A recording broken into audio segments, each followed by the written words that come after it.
But you weren't expecting this. Welcome to the Nange Sports News Show, which I actually named wrong in the trailer because my producer John over here I won't talk about him anymore. Welcome to the show. Let's get to the headline stuff.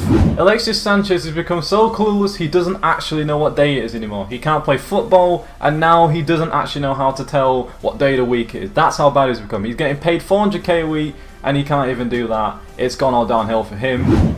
Liverpool and City are basically absolutely blitzing the league. There is no one catching those two. Those two are going to be winning the league, one of them two. Not Chelsea, not Tottenham, not Arsenal, definitely not Manchester United. Watford are the next closest challengers. That's how bad it's getting.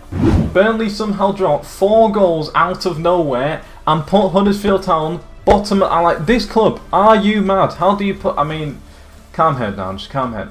Yeah, Burnley did kind of well and now Huddersfield are bottom. Yeah. Alright, so my producer did give me this whole entire script to talk about every single game and like give you a proper in-depth review. But I'm not going to do that because that's not what I do here. I can give you all of these games in one sentence each. Let's start with Fulham versus Watford. This is how I'm going to sum up. It was a vital point for Watford in the title race because they're going to be in the title. And for Fulham, they basically did shit all game. That's it. That's how you do it, producer. Don't give me big paragraphs again. Let me carry on. Then it was Burnley 4 and Bournemouth 0. And how that actually... Alright, let me sit this down. Like, this doesn't make any sense. How the hell... The Burnley, who have literally been at the bottom for 5 games, after 1 game think, yeah, I'll just bang 4 goals in the back of the net. I'm mainly annoyed because Huddersfield Town are now bottom. Cardiff 0, Man City 5. Why are you actually wanting an explanation for this? It was simple. Man City waited 32 minutes, scored 5 goals. There you go, that's my description. That's all that happened. Man City just destroyed them, they just took their time. I mean, at least kind of City got a yellow card to take on with them, and then they were at home, so, you know, that's how bad it was for them. Then there was Crystal Palace versus Newcastle, which ended up in 0-0. And that's my description of that, because basically I didn't even watch the highlights to see if anyone had a shot. I'm going to assume they didn't. Leicester 3... Huddersfield 1. This gets its own special section at the end because of how annoyed or / how I didn't like the result. Then we had Liverpool beating their B team 3-0, or their old B team. I think they've kind of detached from it now, but I think they call themselves Southampton. I mean, I'm glad Liverpool did well. They're in the title race. They're making it interesting at the top, but really, surely it was fixed because it's the B team. Like, an A team can't lose to their B team. That's going to annoy some Southampton fans, but that's what we do on this show. Then there's the Man United versus Wolves game, which Man United basically don't know how to attack, even when they're at home against a newly promoted side. Doesn't make any sense. I know, but Wolves basically have spent a lot of money and people are going to like, oh, they spent loads of money. All Man United do is pay a guy 400k a week to, I don't know, look after his dogs. Then there was Brighton against Spurs, and that ended up 2-1 to Spurs, and I didn't watch any of the highlights for that. That was kind of the point. I was meant to watch the highlights of every game, but I didn't. So I'm going to say good win Spurs. Good win Spurs, and let's go on to the next Sunday games. On Sunday we had West Ham versus a dead team, and the dead team didn't do anything because they're dead, and it was 0-0. West Ham got a good point. The dead team didn't do shit. That's about it. I almost fell half asleep watching that game. And then the Arsenal-Everton game was actually interesting. Arsenal decided, we're not going to play good anymore. I'm going to let Everton have all the attacks. Like, Everton, they were in control. They could have won that game if they knew how to score, which they don't, so they waited like 70 minutes. And then Arsenal decided to foot this, so not waiting for you to score. And that is how you round up the games in like a sentence or 2 each. We left 1 game out on purpose. Let's hand it over to another Nange, and he's called this section Nange Chats Breeze. I'd ask him when you get there. I don't know. Anyway, let's hand it over to that Nange and see what shit he's got to chat about Town and Leicester.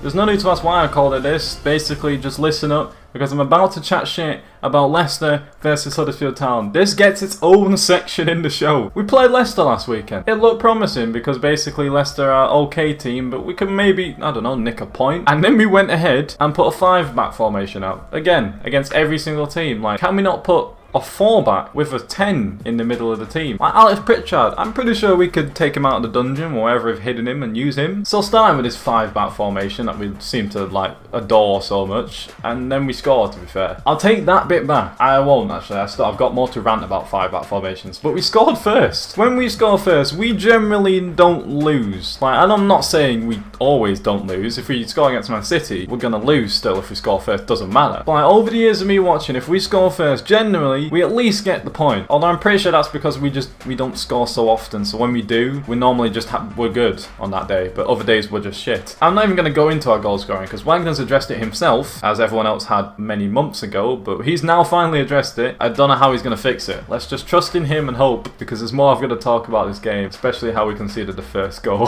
If you watch the highlights yourself, you can understand why I'm going to go with this first goal for Leicester, because basically I like the fact that it looks like we were really trying to get another goal. So then us trying to score a goal. That's kind of lit. Us trying to put every player that we have in the box other than our keeper, not so lit. I know all of us are probably complaining that we don't attack enough, and then the one time we do, when we mess up, we shouldn't like chat shit. But leave one person back who can kick a ball to another player, or at least just twat it out of play, like something like that. We put too many players up front, in my opinion. Although maybe it was more to the fact that Derm or whoever was back couldn't clear the ball, and then basically we just got screwed. But it looked like it was just the fact that we didn't have enough players back. Everyone isn't going to win a header in the box, so what's the point? And then it kind of went, I can't put my finger on how it went. Like, it's when you're on a hill, but you're not going up. Oh, downhill, that's it. That's the one. I didn't see how the free kick given away, but I've seen tweets and apparently it was silly ways to give away the free kick. I don't know. I'm not going to comment on that. If you want to comment on that, let me know, because I want to see what everyone's saying. But the free kick itself from James Maddison was incredible. Pinpoint top bins, Lossell was never stopping it. It's almost as if the number 10s from Norwich do very well when they go into the Premier League. James Maddison came from there, a bit more money than a certain other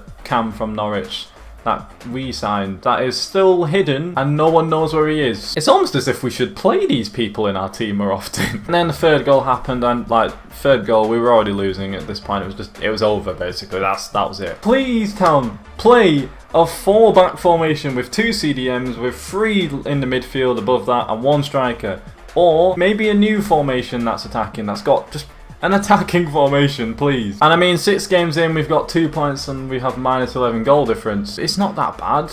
It's like, it's not that bad, did I just say that? Maybe when we get to Christmas and we're still on 2 points, but now it's like minus 46 goal difference, then get really worried. That's when you can get worried, because then at that point, like, let's not talk about the record of least points, because I don't think we're going to be troubling that. While we outro this, we'll get the fancy overviews back. There they are. You can see everything again now, and there is the table. That is what the table is looking like. So you can see the top and the bottom. You can see how everyone's doing while I outro it.